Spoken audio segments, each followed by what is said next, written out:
പണ്ടൊരിക്കൽ ചൂടുള്ള ഒരു ദിവസം ഒരു തൊപ്പിക്കച്ചവടക്കാരൻ കാട്ടിലൂടെ നടന്നു പോവുകയായിരുന്നു. അയാളുടെ തലയിൽ നിറയെ വർണ്ണത്തൊപ്പികളുള്ള ഒരു വലിയ കുട്ടയുണ്ടായിരുന്നു. ക്ഷീണം തോന്നിയതുകൊണ്ട് അയാൾ വിശ്രമിക്കാനായി ഒരു വലിയ മരത്തിന്റെ ചുവട്ടിലിരുന്നു. അയാൾ തന്റെ കുട്ട അരികെ വെച്ച് താമസിയാതെ ഉറങ്ങിപ്പോയി. ആ മരത്തിൽ വികൃതിയായ ഒരു കുരങ്ങൻ ഇരിപ്പുണ്ടായിരുന്നു. അവൻ തൊപ്പികൾ നിറഞ്ഞ കുട്ട കണ്ട് താഴേക്കിറങ്ങി വന്നു. കുരങ്ങൻ ഒരു ചുവന്ന തൊപ്പിയെടുത്ത് തലയിൽ വെച്ചു. അപ്പോൾ മറ്റ് ധാരാളം കുരങ്ങന്മാർ വന്ന് ഓരോ തൊപ്പി വീതം എടുത്തു. അവർ ചിരിച്ചും കളിച്ചും കൊണ്ട് തൊപ്പികളുമായി മരത്തിലേക്ക് തിരികെ കയറിപ്പോയി. ഉറക്കമുണർന്നപ്പോൾ അയാൾ ഞെട്ടിപ്പോയി.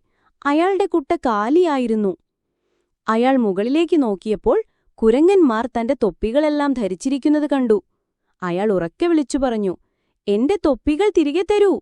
എന്നാൽ കുരങ്ങന്മാർ അയാളെ അനുകരിക്കുക മാത്രം ചെയ്തു. ആ മനുഷ്യൻ വളരെ ബുദ്ധിമാനായിരുന്നു. തന്റെ മുത്തച്ഛൻ പണ്ടു പറഞ്ഞുകൊടുത്ത ഒരു കാര്യം അയാൾ ഓർത്തു.